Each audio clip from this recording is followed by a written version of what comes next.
corrélés. Donc là, on va aller sur un seul document, par exemple celui-là, Related Documents. Et là, ce sont des documents corrélés, donc des documents qui ont en commun certaines références de ce document. Donc là, j'en trouve 4566. J'aurais pu aussi sélectionner mes références. Donc à partir de ce document, il y a certaines références que m'intéressent. Donc là, je peux les sélectionner, par exemple, pour pas avoir tout. J'aurais pu aussi voir les auteurs, donc sélectionner aussi les différents auteurs, ou alors les mots-clés. Donc ici. Et ici, donc j'ai cliqué sur Show Authors et après, je peux dire je veux sélectionner les auteurs au lieu d'avoir tout le monde. Donc là, il a trouvé 2 auteurs. Et donc, j'aurais pu sélectionner un ou l'autre. Ou alors les mots-clés.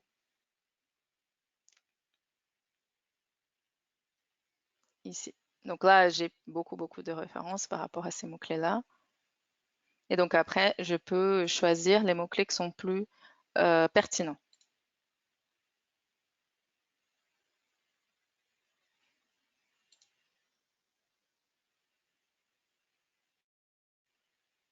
Alors, sur la recherche, on peut aussi regarder d'autres types d'informations. On peut aller regarder, par exemple, les brevets, par exemple, les résultats de brevets. Donc, ça va mener, ce sont des résultats qui sont trouvés dans la base LexisNexis, ici. Donc, vous pouvez aussi explorer les brevets. Et vous avez aussi les données, donc les datasets. Donc, dans cet exemple, je qu'un dataset. Donc, si je veux aussi explorer d'autres types d'informations qui pourraient être liées à ma recherche, je peux aussi aller voir les brevets ou les données. Donc, je vais regarder les questions. Donc, on a fait ces séminaires d'une façon courte pour vraiment répondre à des questions spécifiques.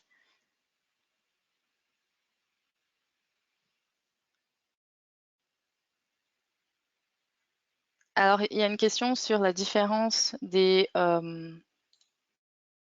on utilise les guillemets ou quand on utilise les claves, ce genre de choses. Alors, la différence, c'est que ça va être sur une phrase euh, une phrase exacte. Donc, je vais face recognition, ça va être exact comme terme. Si je vais dans ça, si je mets donc les doubles guillemets, alors sur le premier exemple, la seule chose qu'il va faire, ce sont les accents. Il va pas prendre en compte les accents, donc si vous mettez ou pas d'accent. Alors si je fais ça, si je fais double guillemets, là il va chercher aussi la lématisation, les termes qui sont équivalents et aussi par exemple si c'est voilà, pluriel ou pas. Alors j'ai d'autres questions. Euh, ok, donc comment avoir une vue intégrale des mots-clés indexés dans une publi? Très bien. Donc, dans la publication, vous aurez ces mots-clés. Là, j'ai fait une recherche qui ne mène à rien. Donc, par exemple, on va aller dans cette recherche ici. Et là, je vais aller dans ce ici. Et ici, vous avez les mots-clés qui sont dans l'article. Alors, vous avez des mots-clés d'auteur ici. Et vous avez aussi des mots-clés qui sont un vocabulaire contrôlé de la base. Et ça dépend du sujet. Donc, GeoBase va chercher de sciences de la Terre, géophysique, géographie, ce genre de choses. Si c'était du médical, ça serait des termes MESH ou des termes Embase, par exemple. Donc, à chaque fois, vous aurez des mots-clés différents. Vous pouvez exporter aussi. Donc, par exemple, export. Et là, vous avez aussi Keywords and Index Keywords. Donc, vous pouvez exporter. Vous pouvez même exporter. Donc là, c'est au niveau d'un article, mais si vous voulez avoir tous les mots-clés d'une recherche, vous pouvez faire All. Alors, il peut exporter jusqu'à 2000 documents. Donc ici, j'ai 2400. Donc, et on devrait un peu recouper la recherche. Et ici, mettre author keywords et index keywords. Comme ça, vous avez en Excel, par exemple, tous les mots-clés qui apparaissent dans cette recherche. Ou alors, si vous voulez passer par la publi, là, c'est sur la partie publication.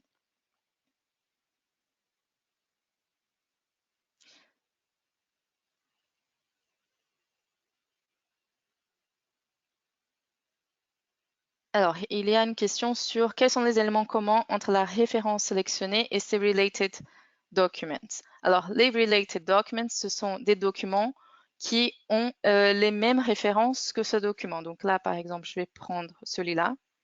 Je ne vais pas cliquer ici, je vais aller, parce que vous pouvez aussi le trouver là, related documents.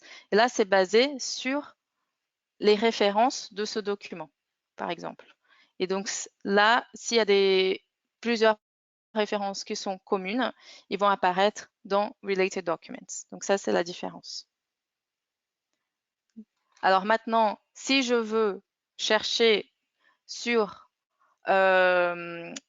les articles qui citent cet article-là, donc ça sera donc de chercher sur Cited by, et là, j'ai 308 documents. Donc c'est la même chose que si je passe sur l'autre facette, mais j'ai tous les résultats. Ici, je suis juste sur un article.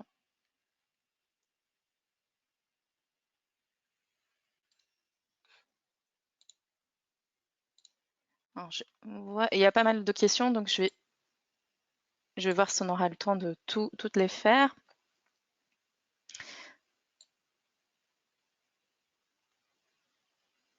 Alors, existe-t-il un champ pour chercher les mots-clés uniquement, idem pour les mèches? Il y a un champ pour chercher les mots-clés indexés. Donc, vous pouvez, par exemple, sur Keywords. Alors, je vais aller sur la recherche avancée. Là, sur les keywords, on peut chercher, par exemple, seulement sur les mots-clés d'auteur. Et sur les termes indexés, donc ça va être sur des termes mesh, sur des termes Embase, donc tout ce qui est vocabulaire contrôlé. Donc si vous êtes dans un vocabulaire médical, ça va chercher sur mesh et Embase. Si vous êtes dans un vocabulaire de géologie, physique, donc ça va être sur une autre base, ça va être GeoBase.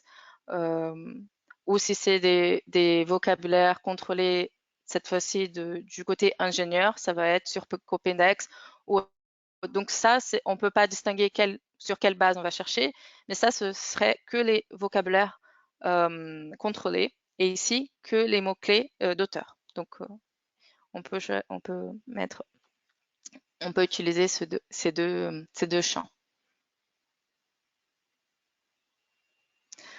Alors, à un moment donné, j'ai parlé des références. Par exemple, ici, il y a, je ne sais pas combien d'articles, et je vais voir donc la suite de cet article. Donc, ils ont été publiés, et puis je vais voir à partir de quoi ils ont évolué, la recherche a évolué, ce qui a été fait à partir de ces articles. Donc, je peux voir où est-ce qu'ils ont été cités, et donc ils font partir des références. Donc, je peux aller sur Reference et là, inclure par exemple le titre de l'article ou des articles pour aller chercher dans la partie, dans les références, par exemple.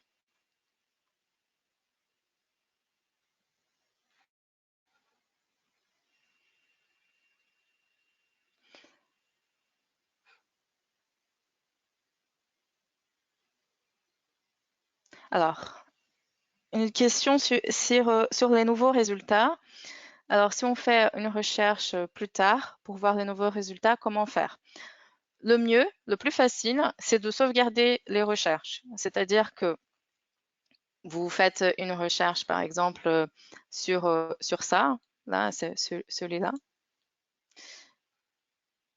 et vous sauvegardez cette recherche, par exemple. Donc là, je vais sauvegarder cette recherche de cette façon. Oui. Et si vous allez sur MyScopus et vos recherches, vous avez la date de la dernière recherche. Par exemple, ici, je l'ai juste sauvegardé, mais celle-là, c'est depuis le 19 avril. Donc, je peux cliquer ici et dire, voilà, à partir du 19 avril, je veux les nouveaux résultats. Alors, si vous n'avez pas sauvegardé la recherche, mais vous voulez aussi voir à partir de quelle date vous pouvez utiliser ce code.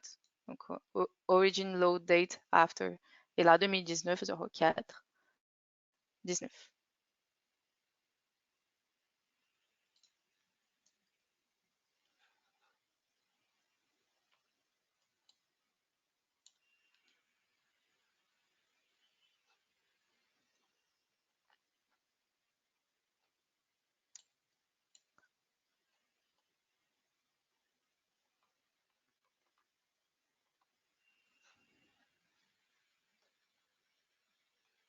Alors, il y a une question sur la partie cited by. Donc, par exemple, ce sont les documents cités. Donc, je peux cliquer sur ce document-là, par exemple, et regarder les documents citant les documents sélectionnés. Je vais regarder ces deux documents. Là, bon, je pense qu'en ce moment, il fait end. Donc là, par exemple, je mets un document pour que j'ai que ce document qui cite. Oui. Ah, c'est d'accord. Ce sont des documents 2019, donc c'est normal qu'il n'y ait pas de citation. Donc, je vais regarder un document qui est déjà cité, bien sûr. Donc là, je fais les deux sélections. Je fais sur View Cited By. Et là, j'ai 4 documents qui citent les documents que j'ai sélectionnés, par exemple.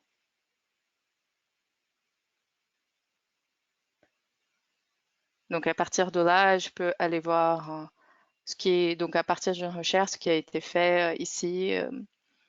Donc, comment la recherche a évolué à partir de ces documents.